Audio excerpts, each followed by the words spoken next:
Hi guys, welcome to my channel. In this episode ay pag-uusapan natin kung paano mag-upload ng profile picture sa ating Foodpanda Rider account. Kailangan nating i-match yun sa mga documents natin.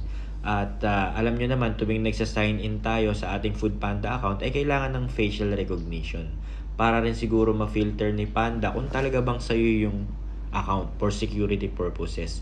At kung sigurado ba na hindi nakuha ng iba or nahack ng iba yung account mo. So ngayon guys, ipapakita ko kung paano mag-upload ng profile picture. Guys, bali sa Panda Rider app, click lang natin yung profile. Natakpan na yun, hindi nakuha. Pero sa taas niyang available session, i-click mo lang yung profile. Pagkatapos, i-click mo tong add document. Ayan. Click mo lang yan. Then mapupunta ka sa choose from the list. Then pag kinlik mo yan, piliin mo lang yung personal picture. Ayan guys, personal picture.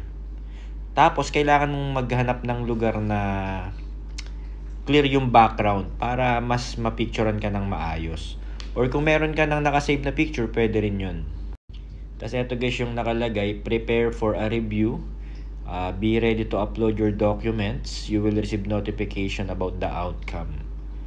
Tapos, so ayan guys, naghanap lang ako ng lugar na clear yung background. And then, kukunan ka na ng picture. Para yan sa facial recognition. Para yan ma-secure yung account mo at siguraduhin na ikaw talaga yung gumagamit ng account mo. Then pag okay na, i-click mo lang yung continue. Pagkatapos, i-review pa nila yung yung pinasa mong picture kung magmamatch siya sa mga valid IDs mo.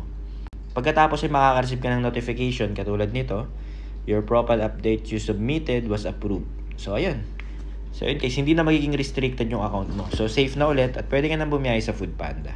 So yun guys, para lang sa mga account na kailangan i-update, makaka-receive kayo ng notification na kailangan yung mag-upload ng profile picture. At kapag hindi kayo nag-upload, magiging restricted yung account mo at hindi ka makakakuha ng shifts or schedule. Hindi ka makakabiyahe. So no choice tayo guys, kailangan natin i-update yung ating mga pictures.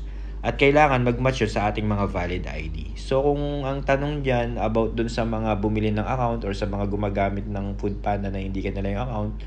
So guys, sa totoo lang, hindi ko sure. Pero hindi ko alam kung may issue sila. Pero hanggat maaari guys, kung ikaw gumagamit ka ng ibang account, mas maganda mag-apply ka na lang. Kasi madali naman mag-apply sa Foodpanda basta kompleto yung requirements mo. So ayun guys, if you have some comments or suggestion, just leave it at the comment section and don't forget to subscribe to my channel. Hanggang sa muli mga tropa, ride safe.